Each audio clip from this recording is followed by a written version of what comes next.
Great.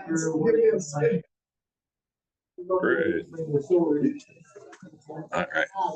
There we go. That way, if any people jump on, we're good to go. And they will be in the volume for that here. There we go. 50, right. There we go. And then if it's too loud or anything, they're too loud. The speaker coming out. Okay. Just volume on the remote.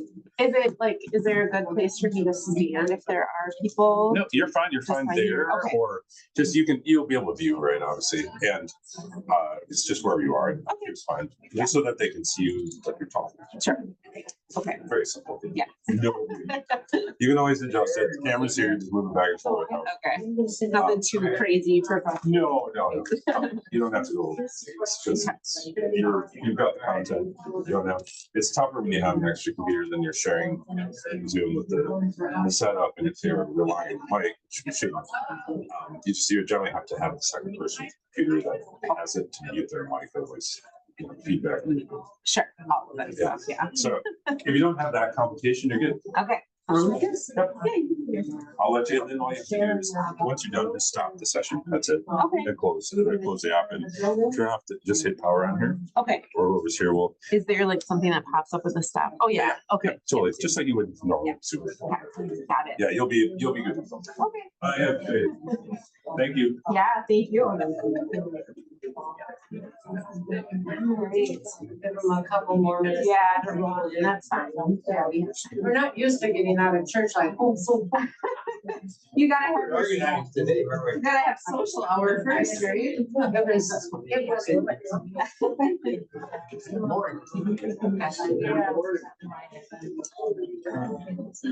Morning.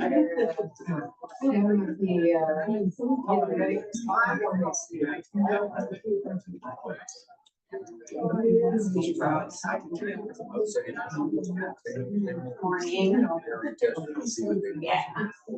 Bruce, did you ask Don if we have any ways to trust somebody? Coming on that Zoom? I think they can just log in. Then they'll just pop up? I think so. Okay, because this is a new Zoom. Got it now. Oh,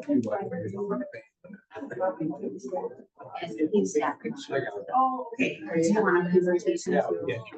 I decided not to try and attempt the technology today, so I always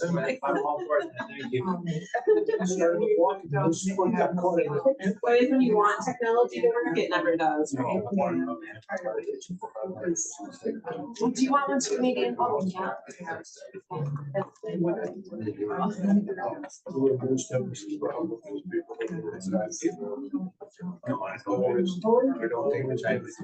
Five minutes, we'll run me out. Yeah. 5 minutes and then go. It's a little chillier out there this morning compared to Friday. It was so nice out. My kiddos were all running around in shorts on Friday, and so they got their winter jackets on. You know it's spring then, right? Yeah, exactly. That iPads are no fun. Do you want me to hit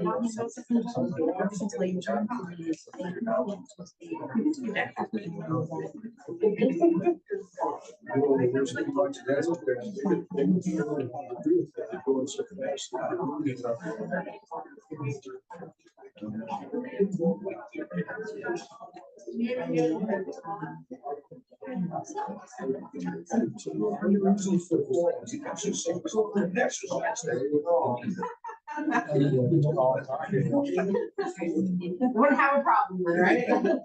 Stay seated.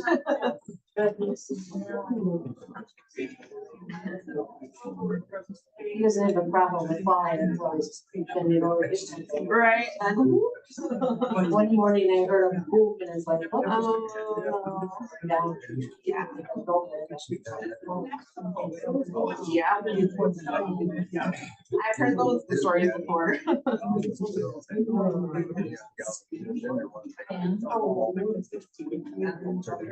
I'll try and share my most recent fall story with you guys too. I have actually had a few of them myself. Just go ahead and do what you know while you're out. How you doing? The nice thing is when you fall when you're 40, it's different than when you fall when you're 80, right? It's a little easier to get back. No, that's one of the biggest Yeah. fears There's that some community. Oh, she already had that rise once. Yeah. Yeah. You've had just one hip replacement or? Yeah. But they are affected. Okay. Yeah. Oh, I'm sure you have.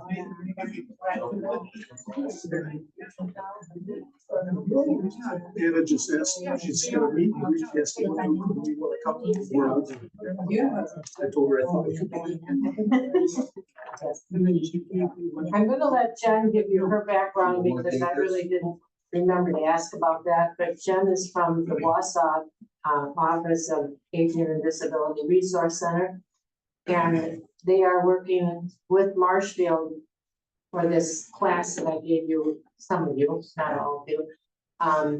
Better Your Balance. There's going to be a class coming in the next few weeks that is not huge expense, guys. It's a suggested donation of $10 a person, which, you know, probably will be very worth it for For the 7 weeks, yeah. but anyway, Marilyn Fallon from here in Marshfield first approached me about it, and she decided to go south. I don't know why. But anyway, so Jen is staying up in the fold and sharing with us what is going to be happening. Does Marilyn go to this church? Pardon? Does Marilyn go here for church? No, Okay. she's just a good friend of ours. Oh, Her got it. husband and Okay. mine worked at Nelson Jameson together. Got it. Yeah. Yeah. She volunteers at the hospital. Yeah, she is all over the place. She is a very active. Yeah. Worked at the clinic at the same time. Oh, you did? Okay, yeah.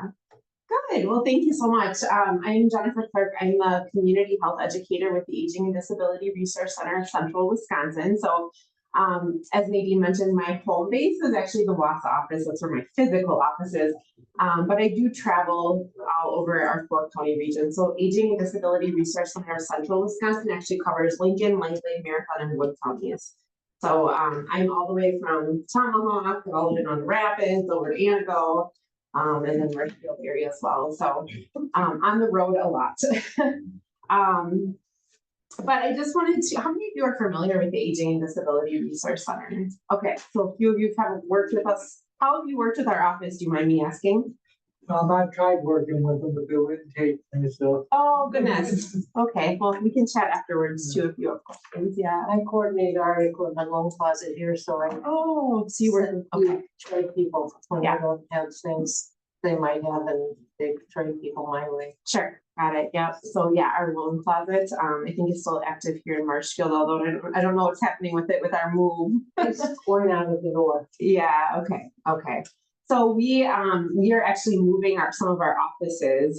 Boss office just moved last week into a whole new building, so that was quite the experience. I've never done that before. But it was a whole week process, and now it's unloading. And our Marshfield office is actually relocating over to the 2nd Street Community Center, coming up here. So we've had lots of changes in our office. But if you're not familiar with the Aging and Disability Resource Center, I do have a brochure up here on what we do. In a nutshell, I'll just give you a high level overview of the ADRC if you're not familiar. We, again, cover Lincoln, Langley, Marathon, and Wood counties.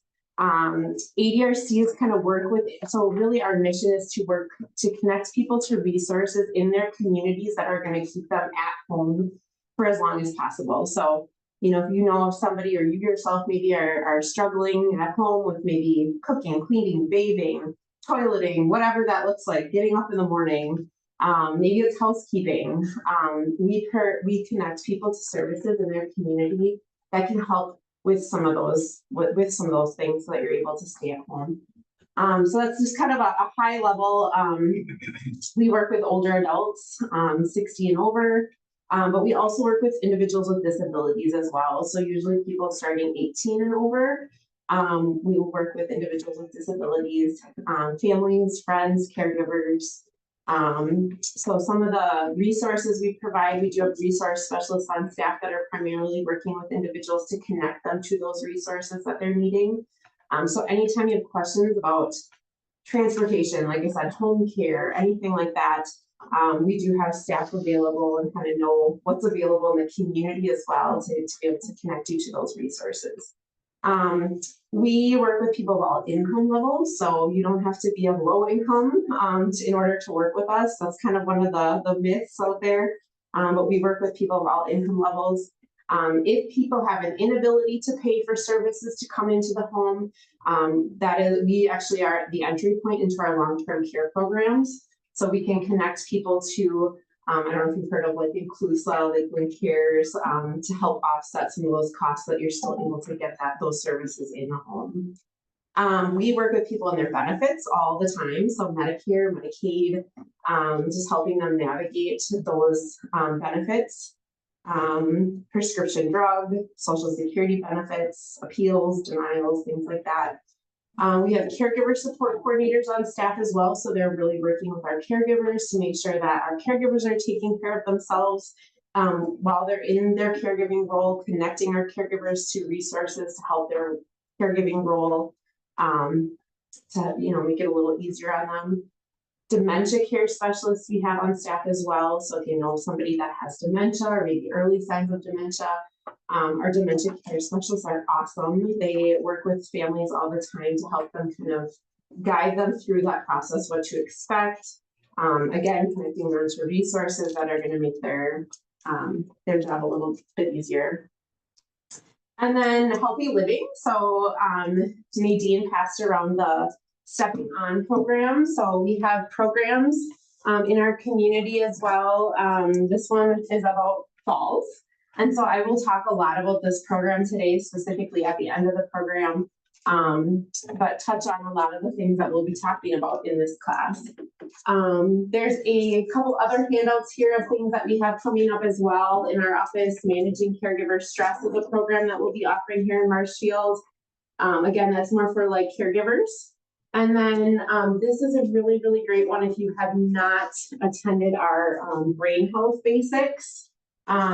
This is a great program for anybody just to kind of learn about the brain, how to keep it sharp, what you can do to just keep our brains healthier. So there's a couple of different options on here as well. So feel free to grab these if you have interest. I think there's virtual options with those as well. So you can do it virtually or in person, but we do have some coming up in person here in Marshfield. And then most of you probably know our office for Meals on Wheels. Some of you heard of Meals on Wheels. Okay, yeah, almost everybody has. So we run Meals on Wheels through the Aging and Disability Resource Center as well. So we have a couple of dining sites here, or actually I think just one now over at the 2nd Street Community Center, Monday through Friday. And then we do Meals on Wheels as well, which is home delivered meals to individuals who are primarily homebound, meaning that they have a difficult time getting out to grocery shop or cook for themselves. And so we do have volunteers in our community who help deliver meals as well. So I'll let you grab this. If you want more information, feel free to come up and, we can talk about ADRC services a little bit more as well, but that's kind of in a nutshell. So today I want to focus more on the falls prevention, bettering your balance, tips and tricks for preventing falls. How many of you noticed a change in your balance over the years? I always get a couple chuckles when I ask that. Yeah, so many of us probably have noted changes in our balance over time. That's pretty common as we get older. I didn't print out, or usually I have a presentation I pop up, but I printed everything today just because I wasn't sure what technology was available. So feel free to follow along in here. So I'm on the second slide of why the focus on falls. So before we kind of jump into the topic of balance, I do want to focus on falls. Falls are a big issue, especially here in Wisconsin. We see, Wisconsin is actually, I think it's one of on here. Wisconsin is #1 in fall-related deaths in individuals age 65 plus. So it is huge. It's everywhere. We hear lots about it. They're happening frequently. They're expensive. They have enormous health and community implications as well. So if you notice on this slide, I just put a couple points of data. 25.7% of adults age 65 in Wisconsin fall every year. Cost to fall is super expensive. We spend about $50 billion per year on non-fatal falls and about 754 million per year on fatal falls. So, we've gotten, especially since COVID, have seen an uptick in the number of falls. And in fact, we've gotten many, many calls from our fire departments, hospitals, clinics, as they see a lot of that. So it's definitely happens. So if you turn to the next slide, the top of the slide says falls that EMS responded to by year in the state of Wisconsin. So this table just shows the increase in the number of falls that EMS has responded to by year for the state of Wisconsin. So you can see a pretty significant jump right between 2019 and 2022. So it actually comes out to an average increase of about 7.4% each year. So a lot. If you flip the slide, there are locations of falls that EMS responded to. So this chart is a little difficult to see, but private residents are actually the most common place that EMS responds to for falls or fall related injuries. Nursing home, you can kind of see is the second, is another not as common, but common location. And then public areas such as stores, those make up some of the other total fall runs. So it could be roadways, sidewalks, they're generally less common. Most of the time when our EMS providers are responding to a fall, it is in the home. Can you guess where in the home, if you had to guess? Bathrooms, huge, yep. Primarily because we don't have grab bars, it's tight spaces, right? How many of you have grab bars in your bathrooms? Okay, good. Do you work for Habitat? Oh, You yes. do, okay. We should talk when you're done. In the shower, yeah. Yep, free time. Wherever. Yeah, bathrooms are a biggie. And I'm glad to hear Habitat's doing that because that tends to be, our resource specialists have a really hard time connecting people. It's not an issue of getting the grab bar, it's who installed it. Because a lot of the contractors don't want to take on small projects like that. And I'm working with the Wausau Habitat. I just had one of their guys come down Wednesday, install 5 grab bars, so they're going to get involved with them very soon. That is awesome. Yes, we actually just talked with Habitat about a month ago. Yep. Because that is the number one need for us right now is we see people that, it's not an issue of purchasing, it's who installs these. Yeah. I did 18 this week. That's great. Yeah. Connect with me afterwards. I just have a couple questions for you. But yeah, definitely bathrooms. We do see kind of if we look at like peak times too, it tends to be around like the mealtime hours when people are kind of moving around prepping. This is when we kind of tend to see more falls. The other thing that we tend to see in homes is pets. Pets can be a huge fall hazard. I don't know if any of you have pets at home, but dogs, they like to be, or cats like to be around your feet, especially during those mealtime hours. And our dog, I can attest, and Leah can also attest, always takes a gulp of water and then walks and it's halfway across the kitchen floor. So pets are definitely one of those in-home hazards that we tend to see. Next slide is the brainstorm. So I just want to ask what causes someone to fall? What would you, just so you can yell them out. Get your feet tangled. Yes. So sometimes I think that's attributed to multitasking, right? Like sometimes we're running in the kitchen, we're moving too fast and your feet kind of get tangled up. Yep. What else? Throw rugs. Huge one. Our fire department can attest to the throw rugs. I always say there's a reason we call them throw rugs. Throw them out, right? Yep. What else? If you got a lot of stairs in various places. Yep, steps and stairs are a biggie. Messy stuff in the way, just setting something down next to a clutter. Clutter, yes, Yeah. yep. or just not, like, I will share my fall story. I was gonna share it at some point, but this is kind of one of them. I walked in, I had this exact purse on. And I was coming in with all of the groceries, right? Not just 1 or 2 bags. I had all of them. And I dropped them onto the kitchen floor, threw my purse down, and I went to take a step to go get another load, and my foot was tangled around. And so I fell onto the garage floor. Now I was able to get back up and I was fine, but not everyone's so lucky like that. So Ice, snow and ice is huge. Yep, especially in Wisconsin. Was it a feeling in your legs? Okay, like a neuropathy, like a legs or feet issue. Yep. That's me. Yep. I had that problem every once in a while where I'll lose feeling in my one leg and then I'll end up hitting the floor quickly afterwards. Okay. Yeah. Unless I can get the feeling back quickly. Sure. It's back in my leg. So like a neuropathy, not being able to feel. The other one is as we get older, like a lack of strength and balance, which is what we're really gonna focus on today. Is as we get older, if we're not using those muscles, that whole rule, if you don't use it, you lose it, applies. And we tend to see that as we get older too. Anything else that really kind of red flags for you? How about medications? How many of you are on, well, you don't have to share if you don't want to, but 4 or more medications?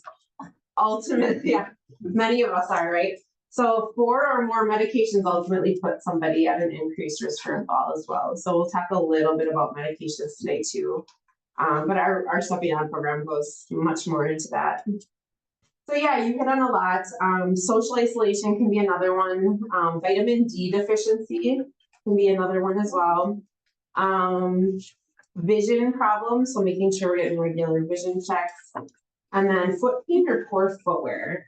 We talk a lot about footwear and stepping on, and it's amazing how many times I hear people say, well, they haven't replaced their shoes in a while, and because they look nice and new on the outside, right? But we turn them over and suddenly we realize that tread is maybe gone. Slippers are the same thing with slippers. I often will hear people keeping them way too long. So footwear can be definitely an issue as well. Especially if they're backless. Especially if they're backless, yeah. Which many of them are, when you think about slippers. So falls are really multifactorial, right? There's not really one reason why people fall, but there's many, many things that kind of contribute and come together. So the more risk factors a person has, ultimately the greater chance of them falling. So if we flip to the next slide here, the top 3 reasons. So research studies actually show that the top 3 reasons for falls is, number 1 is exercise, balance, and mobility, or lack thereof. So that tends to be number 1. If we had to pinpoint something, oftentimes the balance issue. Home hazards are another one. So again, things like lack of grab bars, maybe it's throw rugs, clutter, all the things that we just mentioned. And then number 3 is the medication review and management. So medications, again, as we get older, we tend to be on more medication, so that ultimately increases our risk. So that's another biggie. So today we're going to spend some time just looking closer at the role exercise, balance, and mobility play with fall prevention. So this next slide here, the title, The Biology of Aging, or Sarcopenia. So how many of you have heard the term sarcopenia before? Some of you? Okay. So sarcopenia is actually defined as a gradual loss of muscle mass, strength, and function. It is common among older adults. And as we get older, our bodies produce less growth hormones and testosterone, which are really important for that muscle growth and maintenance. So what causes sarcopenia is leading a sedentary lifestyle, is really the biggest factor. Being inactive is what we call sedentary. And then poor diet and of course chronic illness can also play a role as well. How is it observed? Oftentimes we can tell if somebody has sarcopenia because they do get that weak shuffling motion. So I don't know how many of you have seen people that are kind of sliding their feet across the floor versus getting that good heel to toe walk. So we often see that motion where we're doing more of this And then having a hard time getting up and down from a chair or a toilet. So oftentimes we're having to like lean on furniture to get ourselves up, or we're having to push on the armrests, or sometimes you'll see people do that rocking motion to try to get out of the chair. And then I like to call it furniture surfing, where in order to get around the room, maybe we're doing more of this to get around because we're feeling less steady or unbalanced. So those are kind of all ways to observe that weakness. If you turn the page here, you can see the biology of aging, again, sarcopenia. So this is just an example of what sarcopenia looks like. On the left, there's a picture of an active 23-year-old female. And this is kind of a slice of the thigh. So you're looking at kind of that slice of the thigh muscle. And you can see that her muscle, this portion here makes up about 90% of that thigh muscle. And then on the right, and that like whitish part right in the center is the bone. And then that darker circle is more of like the outer side of the thigh. So if you look at the right-hand picture, this is of a sedentary, so inactive 68-year-old woman. Again, this is the view of the thigh, but the picture of her muscle really only makes up about 50 to 60% of the thigh. So this again kind of shows that sarcopenia, or that loss of muscle or underuse of that muscle. So often we'll get asked, can you build muscle back? What do you think? Yeah. Yes. Yeah, so absolutely you can. It does take some work though, right? So we do really have to focus on strength training. Strength training will allow that muscle to at least maintain, if not build back. The one thing that we do have to practice, right? Making sure that we're doing strengthening exercises, but I have had people in the Stepping On program in about 4 weeks say, I have noticed a difference just doing some exercise with my, the leg strengthening exercise that we have you do in there. So, if you're doing it consistently, people do generally start to notice the difference after about 3 or 4 weeks usually. If you flip the slide to the next one, there's you can see the bone. So we're going to look at bone age. Osteoporosis. Do you know of anyone who has osteoporosis, or maybe you yourself has experienced osteoporosis? It is very, very common. Approximately 10 million Americans have osteoporosis, and it tends to be more common in women than it does for men. So the slides here just kind of represent a weak, brittle bone versus a strong, dense bone. As women age, their bone density gradually decreases, especially after menopause. So you can combat this loss of bone by doing some weight-bearing exercise, strength training. So walking can be good, but also doing some weight-bearing too, where you're maybe doing some things with weights. And that has been proven to increase that bone density. So the next slide is the one with the spinach on it. What can be done to reduce muscle and bone loss? So again, engaging in regular exercise, both weight bearing and resistance or balance training are important. And then making sure that we're eating a healthy diet, getting enough vitamin D and calcium into our bodies as well. How many of you know of some good sources of calcium? What are some good sources of calcium? Broccoli is my. Yes, a lot of times we don't think of that, right? Like our leafy green vegetables are high in calcium. Yep. I take 2 calcium with vitamin D twice a day. Okay, perfect. Yep. So supplements, right? We can take supplements. Often we do absorb more calcium and vitamin D from foods. So if you can get it through your food, that's the best way. But if you're not getting enough, certainly supplementing is a great idea. Yep. What else? Dairy. Yeah, that's often one that comes up, right? So milk, cheese, yogurt, even some, how many of you drink like almond milk or soy milk? I don't know if that's No, we will drink almond milk at home once in a while, but you do have to make sure when you're looking at all, if you're doing a non-dairy source, that they are fortified with vitamin D. Yeah, and then kale, broccoli, bok choy, juices as well. So if you are an orange juice drinker, making sure again that they're fortified. A lot of times they'll be fortified with vitamin D and calcium, but you have to make sure that's the one you're getting. So reading the labels. Cereals can also be a good source. I do, here, Leah, if you want to pass this handout around. This is my daughter. She's gonna help today and pass a few things. So I'm just passing out, there's a list of 25 calcium rich foods and it talks about serving for serving, how much people get. So let's see. If you look at it, American cheese is number 1 with the most. Bok choy, broccoli is another top one as well. So you can kind of see how that splits out. And you need the vitamin D for the calcium. Yes. So yep, thank you for saying that. So vitamin D and calcium work together to maintain that bone strength and build that bone mass. Yeah. So in order to do that, you have to have both. So vitamin D, sunshine, great source of vitamin D. Do we get a lot of sunshine here in Wisconsin?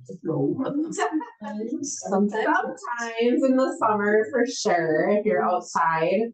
But a lot of times in our winter months, either we're not getting a lot of sunshine, the sunshine is too far away, so we don't absorb a lot of it, or we have so many clothes on that our skin is not absorbed, are exposed to the sunshine where we're absorbing it. So if we look at, I'm going to keep you busy, Leah. If we look at vitamin D, do you want to pass that one out? Sure. I will, this is another list of vitamin D foods. Cod liver oil. I don't know if any of you have often heard of, I remember cod liver oil. Trout, salmon, mushrooms, eggs, tuna fish, but they have to be with tuna fish with bones, I believe. So a lot of these items food items we're not eating daily. So we're not getting enough of that vitamin D through our food that often. Vitamin D is one that we do have to supplement with. So I would make sure the next time you're in for your annual visit, you're asking about how much am I getting? You kind of ask for a vitamin D level check. When you go into the doctor, it's something you do have to ask for though. I don't think they automatically do that. How many of you had vitamin D levels checked before?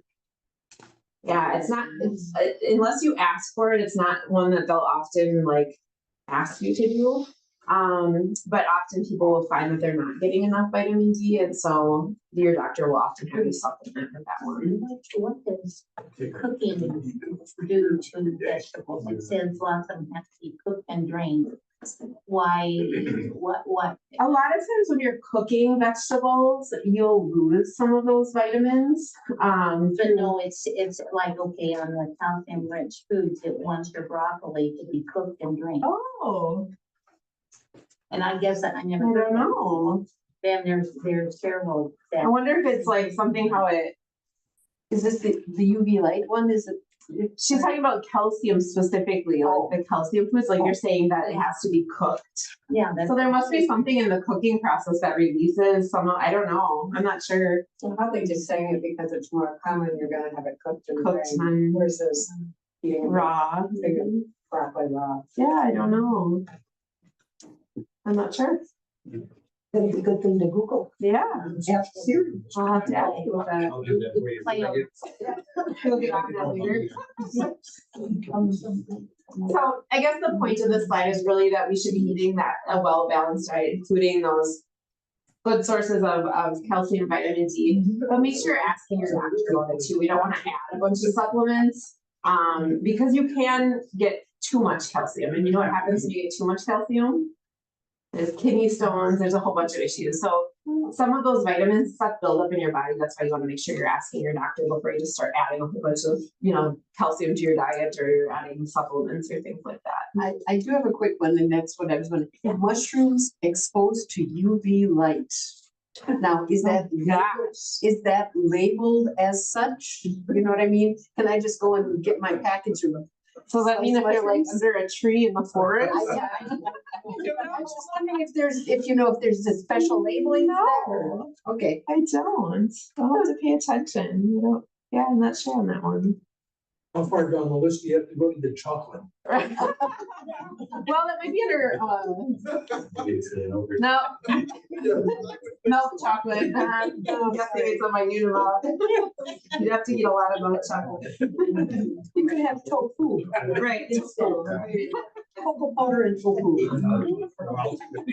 Oh, gosh. So the next side, this is where we'll take a closer look at balance.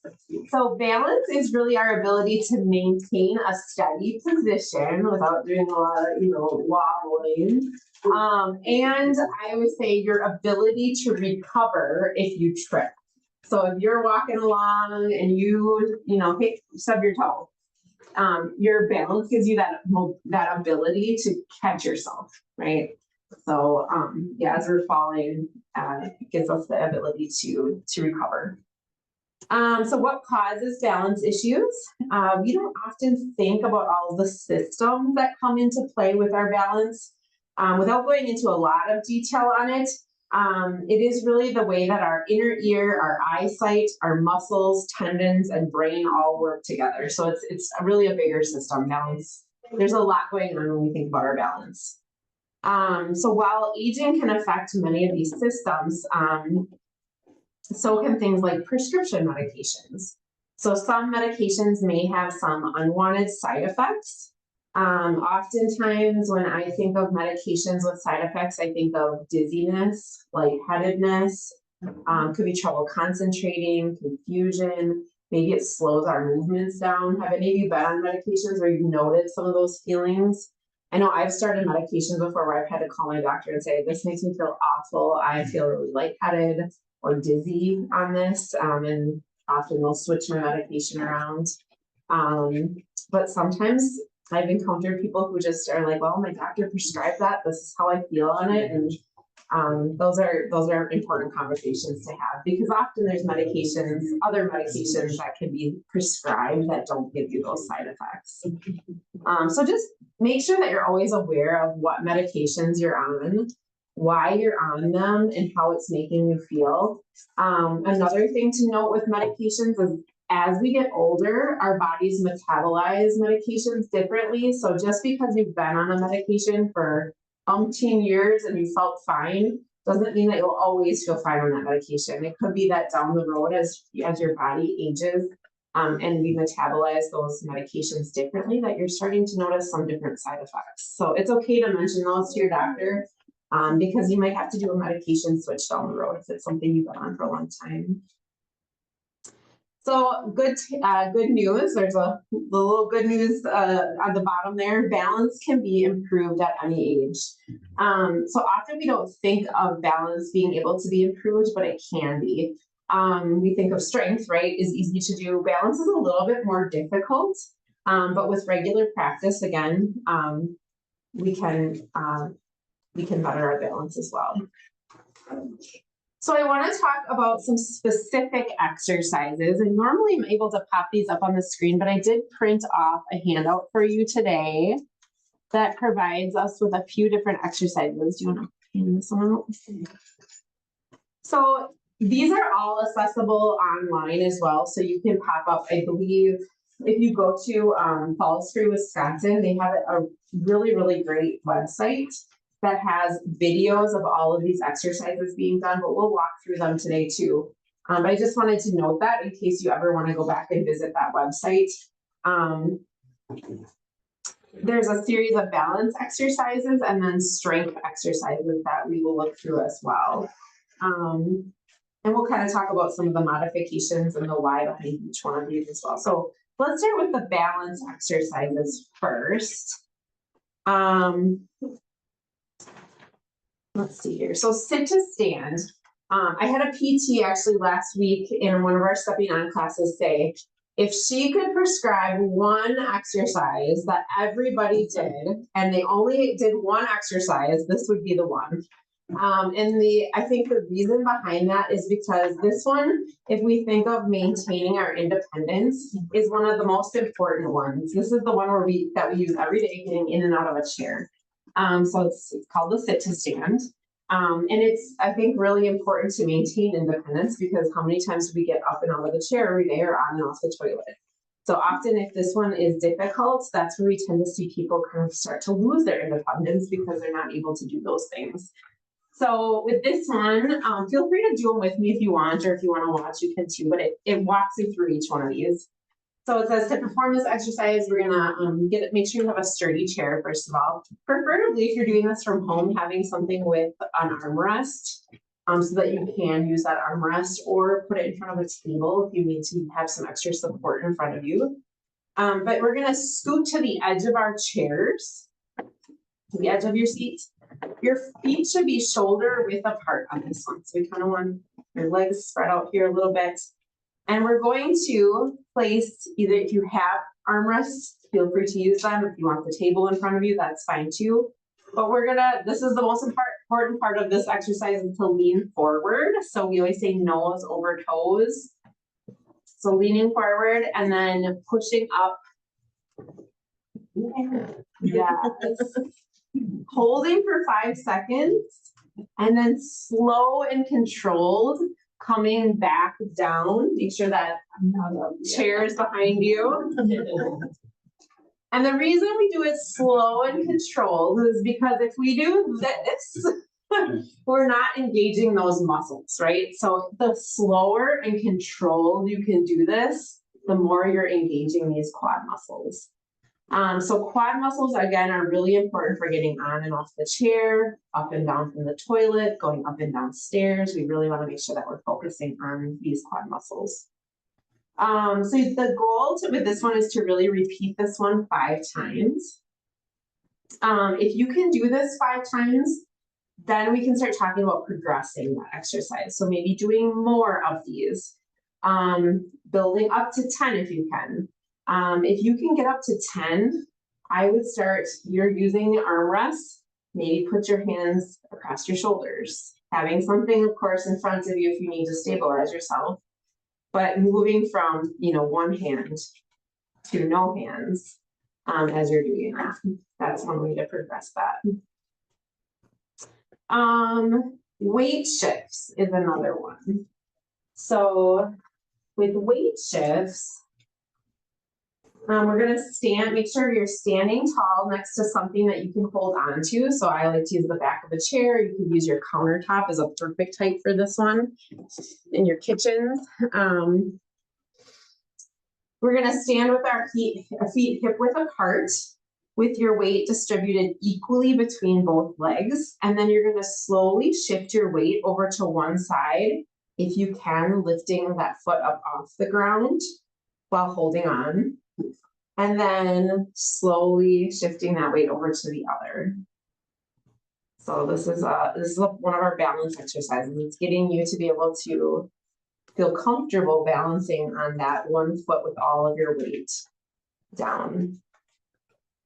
So that's that one. They ask you to try and do that for 30 seconds at a time. So that's challenging, right?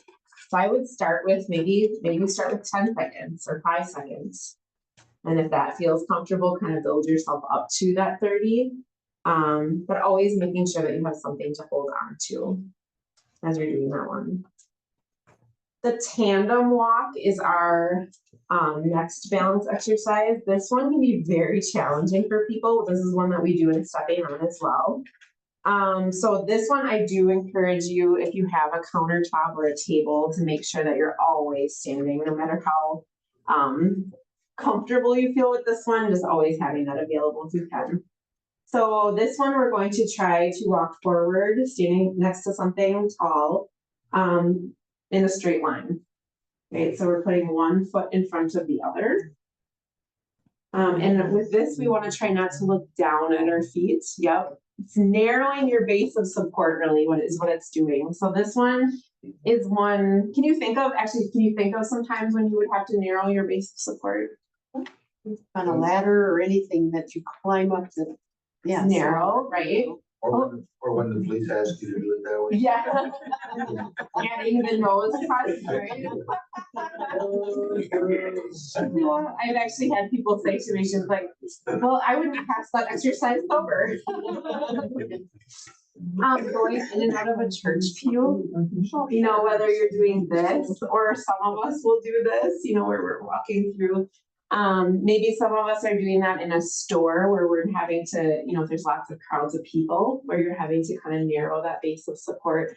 So this tandem walk is really going to be one that helps with that, where you feel comfortable having those feet closer together versus wider apart, where we have more of a, you know, it's easier to balance that way. So this one, they do recommend that you try to do 5 to 10 forward. After you've mastered forward, that's when you can add backwards. Okay, but we want to master forward first. So gradually increasing the number of times that you do this one. And then if you find yourself having to really rely on the tabletop, another way to progress this one is maybe you put a fingertip down. Maybe you hover over the tabletop.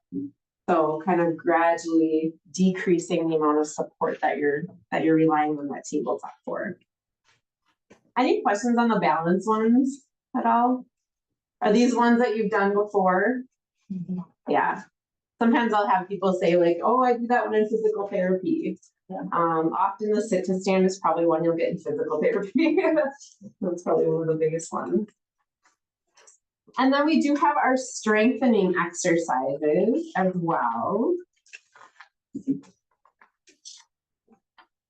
So let's talk a little bit about strength too. So a lot of people are surprised to hear that with strength, muscle fiber and strength actually begin to decrease after the age of 30 and actually decrease even more rapidly after the age of 70. That was really disheartening for me to read. So why? In general, this can be associated again with that lack of physical activity, just not doing the things that we normally do, right? So maybe as we get aged or as we get older, we tend to sit more. Maybe we're not doing some of the activities that we used to do when we were younger. So again, the good news, muscle strength can be improved at any age. It is reversible. Even people in their 90s can reverse strength if they work at it. So strength is the next one listed on your sheet here. And the first one they have is the leg lift. So to do this exercise, making sure that you have a sturdy chair, preferably doing these from like a kitchen chair is the best. We try to say not like a comfy couch or a reclining chair, because we really don't have good form. We're not there to do exercise usually. So sitting with your feet flat on the floor, sitting up tall with good posture, lifting that leg and straightening that knee out slowly and controlled, and as high as it'll comfortably go. So if you can go all the way up here, that's great. If you can only go here, that's great too. You don't really want to do, a lot of times when I see people, they'll try and do this motion. Again, that's why we ask for the slow controlled movement. If you're doing this motion, you're using the momentum to kick that leg up and down. So if you can slowly do this one, raise it. I always do it for 5 counts. So if you go up, 2, 3, 4, hold, down, 2, 3, 4. If you do 5 of those, I guarantee you'll feel it. and again, we're working the calf muscles with this exercise. So that's another good one. And then again, then doing your right leg. Don't forget about your right leg. So the goal with this one is to get 5 on each side. If you've done 5 comfortably, feel free to bump up to 10. I always say if you're hitting 10 of these and it's too easy, like you feel like you could do even more, that's kind of our cue to add a little bit of weight. And I don't know how many of you have ankle weights at home that you've used. Okay. So if you don't have ankle weights, I've had people put rolls of quarters in their socks. I've had people strap a soup can to their leg. You know, there's different things that we can do to add a little bit of weight. It doesn't require a lot. If you can bump up even a pound of weight, that just adds a little bit more. So again, the way to increase this one, adding weight, increasing the number of times you do it. Now, if you're adding weight to an exercise though, let's say you get up to 10, you're gonna add a pound of weight. Don't do 10 with the weight. You're gonna bump back down to 5, okay? And then work yourself up to 10. If you get up to 10, add more weight, bump it back down to 5. Does that make sense? That one? Okay. Don says to add great grandkids. Great grandkids. There you go. And they'll think it's fun too, right? Okay. The next one is heel raises. I also include toe raises into this. It's not on here, but you can do them both at the same time. So with our heel and toe raises, I think this is a super important one, especially if you do find yourself starting to do this kind of a walk, where you're doing the shuffle walk, because this exercise really strengthens the back calf muscle and the front of our leg as well. So, and that will give you a good, so by strengthening those two muscle groups, will give you that good heel to toe walk. Versus if those muscles are weak, then you're doing more of that shuffle. So with this one, again, having something in front of you to hold on to, standing with those feet shoulder width apart. Again, your weight is distributed evenly between the two. And then you're just going to come up on your toes, slow and controlled, and then back down. And you can even add the toe raises on this one too. So you're lifting up the toes and then coming back down. So we just want to make sure with this one that our form is good. So always keeping like a straight posture with this one. We don't want, a lot of times we'll see people stick their butts out as they're doing this one. So making sure that you're keeping your body very straight when you're doing this, coming up on those toes slow, and then rocking back on those heels. So to make this one harder, you can increase the number of times that you do it. If you find that you're using both hands while you're doing this one, maybe you go to one hand, maybe you go to fingertips, maybe you hover. Adding a little bit that way. And then hip marches is the last one. So, so you want to make sure that you're sitting in a chair where your feet touch the floor, not anything too low. Sitting up in the tall in a chair with good posture, feet flat on the floor. And then your hands can rest at your sides, it says. And then lifting your right knee as high as it will comfortably go, as if you're marching in place. So coming up and down slowly and controlled. Is that too difficult? No, it's not too. No, okay. No, I'm weak. Yes, yeah, we can feel that one. So the goal with this one is to repeat 5 on each side. And it says to make this exercise harder, you can increase the number of times you do it, or try lifting your leg higher, as long as it's not causing any pain. So maybe you're only able to get to here. So slowly, you know, raising it even higher. Another way to increase. So again, all of these are online if you want to view the videos of them, but they're also ones that we cover in Stepping On as well. So I will talk more about that, but we do have a physical therapist that actually comes in and does the exercises with us 3 different times in that program. And so she gives a lot of other great advice. We have had people in there that have had hip replacements and things. So she's able to kind of help modify some of those exercises to make them easier depending on, you know, what people have had for surgeries and things. Any questions on any of those? Pretty straightforward, right? But they can be challenging, especially as we start doing more of them and adding some weight to some of those. Okay. So again, the hip marches work more, all of those exercises that we do work the different various muscles in your legs. So that's really what we're focusing on when we think of balance and better strength and better balance, is making sure that those leg muscles, the quads, the calves, the front part of our legs are all strengthened. So an important thing to remember when you're doing any kind of strength and balance training is to keep it challenging. Why do you think it's important to keep things challenging? Because if it gets boring, you're gonna stop. If it gets boring, you'll stop for sure. Yep. So keeping it challenging keeps it exciting. Keeping it challenging also keeps those muscles challenged though too, right? If we continue to do the same old thing, are we gonna increase muscle strength? No. So you gotta kind of keep it challenging, make sure you're adding weight, making sure you're adding repetitions to keep those muscles challenged. Could be moving slower, adding repetition, yep, or weight. Let's see here. So you can flip, I think the next one is use it or lose it.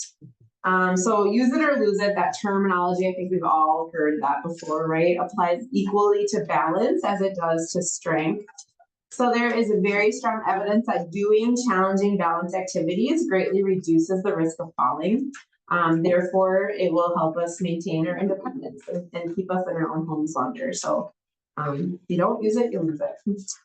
And then I did have to stick a slide in here about safety considerations. So safety is always priority when we talk about exercise. So making sure that you're checking with your doctor before engaging in exercise, especially if you haven't done exercise in quite a while. I also want to stress technique is super important. And that's one of the greatest things about this program, this Better Your Balance program, is we do have that physical therapist that they're kind of checking people's techniques and making sure that we're all doing them safely. Because the last thing that we want you to do is go home and injure something, right? So making sure that you're asking if you don't know. I don't know if any of you go to like the Y, but I know they do have some like personal trainers and things. So making sure that you're asking those folks that are more knowledgeable if you're ever doing an exercise that you're unsure whether or not you're doing that correctly. And then there are two kinds of pain. So a lot of times, you will have that, oh, ouch, that you can tell the muscles working pain. Do you know that kind of pain that where you're like, okay, yep, I'm working that muscle. That pain is okay, right? That's a good kind of pain where you know you're working that muscle group. And then there's the bad kind of pain that's like, oh, ouch, that really hurts. I'm not going to get up tomorrow morning. If I keep doing that, I'm going to injure something. So I think we've all felt those two types of pain, right, when we talk about exercise. So just make sure that you're feeling the good kind of pain, that you're working that muscle group and not injuring something. So listening to your body, if something really hurts, make sure you stop and ask. With any of these exercises, make sure that you always have something to hold on to. And then I always encourage people, if they live alone especially, to just tell somebody if you're doing exercise. So if you're planning to do these exercises and you live alone, contact your neighbor, maybe you text message a friend or whatever that is, letting somebody know that, hey, I'm going to do my exercises for the next half hour. I'll check in with you when I'm done. That way, if we have had some, maybe hopefully no one falls, but if someone did have a fall, then somebody knows, right? Somebody knows that you're home and you've been doing those and they can check in on you. And then when in doubt, ask a doctor or physical therapist. Physical therapists, if you've never worked with a physical therapist before, are a really, really great resource. So not everybody's bodies are the same. And so these exercises, while they're very, very good, and a lot of times our physical therapists are giving you those types of exercises, maybe it's a certain condition you have or something that they can kind of direct those exercises toward you and make sure that they're the right ones for you. So I always encourage people to do these, but also if you're still not finding that your balance is increasing or that your strength is increasing or something hurts, make sure that you're checking with a physical therapist. And then I also put on here, drink water and breathe. Because I find in exercise, a lot of times people like to hold their breath. which is never a good thing. And then we all need reminders to drink water. It's just really important, especially as we get older. The next slide is what other things play a crucial role in balance. So we talked about medications. Specifically, when we look at medications, if you're on medications for depression, anxiety, or sleep, those are the ones that tend to really increase our risk, and often will have side effects with them. So if you're on any of those, just be cautious with those ones. Other things that play a role: home fall hazards, vision, footwear, hearing, and then inclement weather. We kind of talked about those as well. The next slide is really focused on this class here. So I just want to kind of reiterate the things that we do in here. We offer this program, it's called Stepping On, Better Your Balance. We offer this 2 times a year in the Marshfield area. Usually one in the spring and then a class in the fall as well. It's a very popular class. We bring in a lot of different guest experts throughout the 7 weeks. So it is a 7-week program, but we bring in a physical therapist that works with the group 3 different times on weeks 1, 2, and 6. And they really focus in on strength and balance exercises, how to progress them. What happens if I do have a fall? How do I get back up again? They also take us outside. We do some navigating on curbs, sidewalks, grassy surfaces. Getting in and out of a vehicle is another biggie. And so our PT comes in several times to talk about those types of things. We bring in an optometrist. So our vision experts will talk a lot about vision conditions or eye-related conditions as we get older. So glaucoma, cataracts, what are other ones? Macular degeneration. And what those are and what are some signs and symptoms, warning signs of that, making sure that we're getting regular vision checks. And then we do bring in a pharmacist as well. So our pharmacist really kind of takes a deeper dive into those medications that increase our risk, how multiple medications can sometimes interact and have side effects as well. And then we do bring in a member of the fire department too. And they talk more about like what are they seeing out in the community in terms of like in-home hazards. What if I have to call 911? What does that look like? Do they charge me? There's just lots of questions that people typically have when we think of our EMS providers and how they will provide care. And then we do spend a lot of time talking about like home safety, footwear. So this is a really great program. We are offering this one at the Marshfield Fire Department. So the dates on this one are Mondays, May 5th through June 23rd from 9:30 to 11:30. The cost is free. Contributions are welcome, and just a $10 suggested contribution. But we do require some pre-registration for this just because we tend to fill up pretty quickly. So we do ask that. Usually we can max class at about 20 participants. So any questions on that at all? We try to offer them throughout the community. So not always at the same location, but it's been a few years since we've done it at the fire department. So they're hosting us this spring. So, and then of course, if those dates don't work, we do have a wait list available too. So if you're interested in getting information about the upcoming programs, certainly give us a call and ask to be placed on the wait list. Usually what I do is snail mail flyer out to you with the dates coming up, and then open it to our wait list participants first before really promoting out to the general community. So it just kind of gives you an opportunity to register beforehand. I think that's almost done it here. Oh, I did put on here some free virtual resources. I don't know how many of you access the internet, but there are a ton of really, really great exercise programs virtually out there. So obviously we have like our Y and Second Street Community Center offers some things too. But Silver Sneakers YouTube channel, if you ever get a chance to go on there, they have tons of options for people. You can do them live, you can do them on demand. A lot of them, all you need is a chair for. So they have everything from like yoga to, you know, if you want to work a specific muscle group, legs or arms today, or want to focus on abs, a lot of them are from a seated or standing position because they're really focused towards older adults. Senior Planet from AARP is another really great one as well. And then Strong Bodies. I don't know if you guys have heard of Strong Bodies at all, but UW Extension offers that program. And I don't know if they used to run one in Marshfield here. I don't know where things are at with that. But they do a virtual one as well. So you can always join virtually from your home as well. Any questions on anything we covered today? Oh, great. If you are interested in registering, please let me know and I can grab some information from you before you leave. Otherwise, I do have, I'm trying to think if there's any other, no, just our other handouts here. So if you want to, oh, there's one more calcium handout as well. So if you're interested in another calcium sheet, but I think that's all I have for you. So, Well, thank you. yeah, thank you for letting me pop in and yeah, enjoy the rest of your Sunday. At least it's sunny out today, right? Not raining. Oh, and I have free pens if you want a pen. Oh.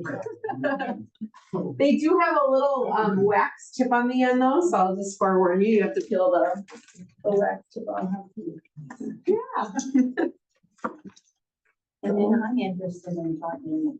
The Sabian, okay. So the spring dates work for you? Yeah. Yes, thank you for joining. Get up. Available. Grab your, Joey, just to grab your, actually, if I can just grab a name. Let me grab your name and phone number. And how are you around tomorrow? Yeah. Okay, I will be Lock the doors. Oh, yeah, it's the afternoon. Afternoon, okay. Then maybe I'll call, because there's a couple other things I need to grab from you, and I just don't have it in front of me right now, so. I can, Pardon? I can apologize for it. I do that.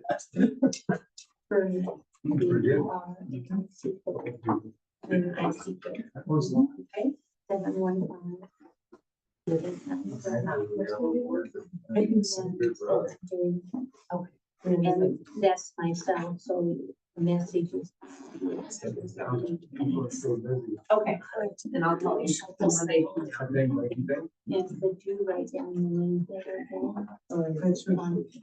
Yeah, and you should clear your view. Okay.